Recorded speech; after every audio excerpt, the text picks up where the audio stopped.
Place 33, Secrets of Universal Truths Revealed by Sherilyn Bridget Avalon. Chapter 1, The Beginning. Let's peer in on a session Sherilyn is having with her hypnotherapist. She is distraught because her belief system has been compromised. While under the influence of hypnosis, she tells the truth. "How did it all start?" the counselor asked her. "Let's start from the beginning," she says. "Okay," Sherilyn replied. "I always had an adventurous spirit. I read the book There Is a River by Thomas Segru. The book was about Edgar Cayce, who was an American psychic. During the turn of the century, he possessed the ability to answer questions on subjects such as healing and wars, as well as experience visions of the world ending. He was a seer, and he would go into a hypnotic trance and heal others while seeing their spirit. It was at that point in time she realized that's what she wanted to do. She had no idea what it meant.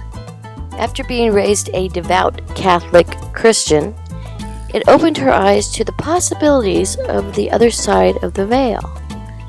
Growing anxious about sharing her story, Sherilyn said, Okay. Look, when I first started coming here to these counseling sessions, it was just to humor my mother. Now I don't know if things are up or down, if this is real or not real. It all started when my biological father entered a contest.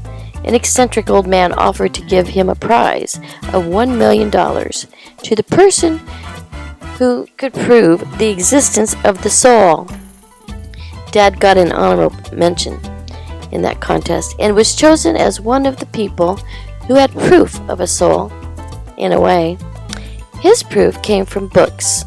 He said when an author writes something and you read it back, it brings the soul of the individual who wrote the book present.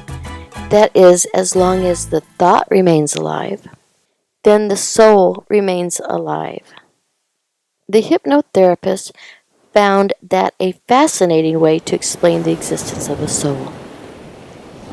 However, that's only one dimension of the riddle, Sherilyn concluded.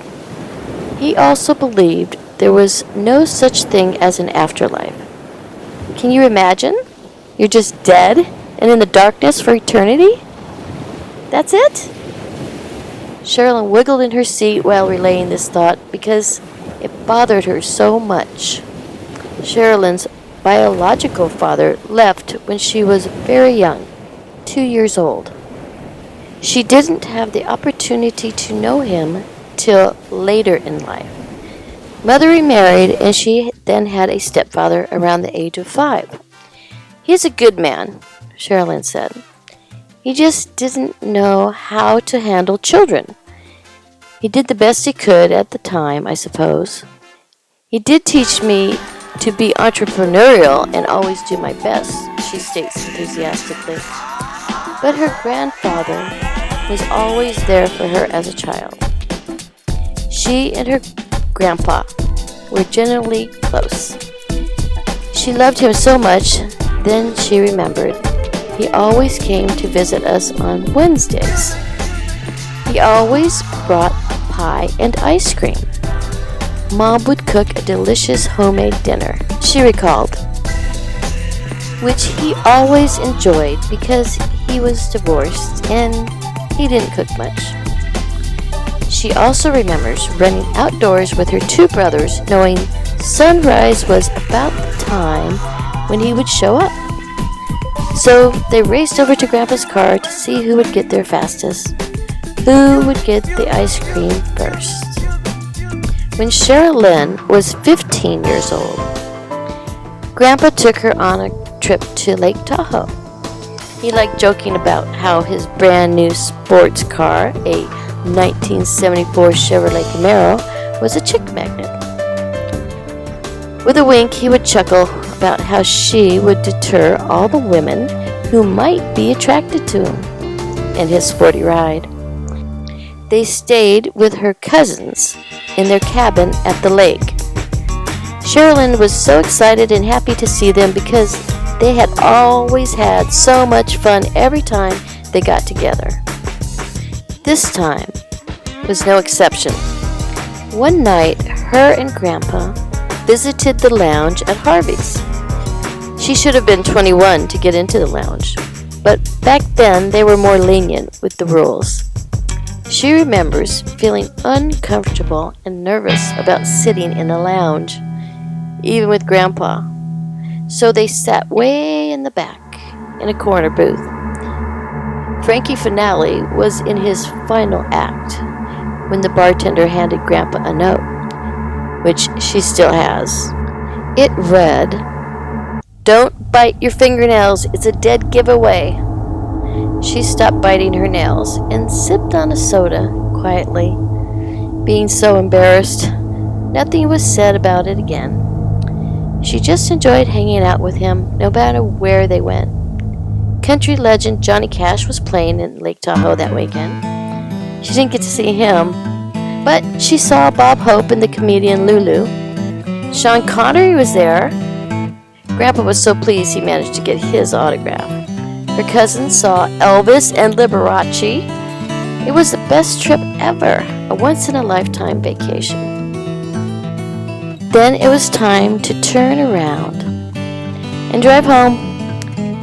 That's when she thought she might give Grandpa a heart attack on the way home from the trip, because he let her drive for the first 100 miles on the highway. She was practicing driving to get a learner's permit soon. On the first stretch of the trip, the roads were curvy and winding. She received little instructions on what to do when a semi-truck heads straight for your car. So she swerved a little to the right, almost to the edge of the cliff in the Nevada mountains. Her heart felt like it was pumping 70 beats per second. With the help of her grandpa's strong arm on the steering wheel, he pulled her back into the lane. Then he had her pull over so he could pop one of his nitroglycerin pills. That was the first time she realized he took any kind of medication. He calmly said he would drive now. They finally made it home to Arizona in 7 hours safely.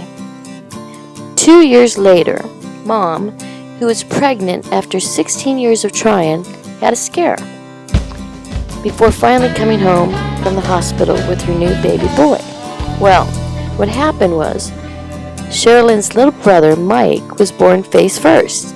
It was early in the morning, November 9th, 1974, and Sherilyn called Grandpa to invite him over for breakfast. She had finally got a hold of him. I guess he was in the shower. She said, "Grandpa, you've got to come over and see Mom's new baby. He's adorable, except for the bruises on his face." The bruises were from the forceps during the birth.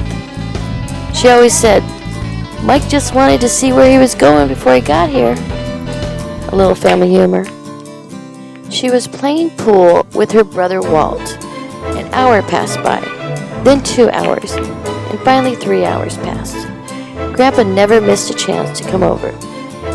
To our house, she thought. That was not like him at all. She was growing worried. Suddenly, the phone rang. It was her uncle calling to tell us Grandpa was found dead, wrapped in a towel after getting out of the shower. He was lying halfway off his bed with his nitroglycerin pill bottle still in his hand. He could not get the childproof cap off to pop one of his pills. Grandpa transcended that day. He had a weak heart. The doctor said it may have been caused from having rheumatic fever as a child. She remembered crying and crying. That was her first experience with death. Her wonderful grandpa was gone. She knew she would never see him again. Grandpa would miss all the things they talked about. Her first love, getting married, and having babies. She wanted him to be there for all of it. "He and I were tight," she exclaimed, while crying hysterically. She was his only granddaughter, and he always treated her like a princess. Obviously, she felt certain she would never see or hear from him again. Not so.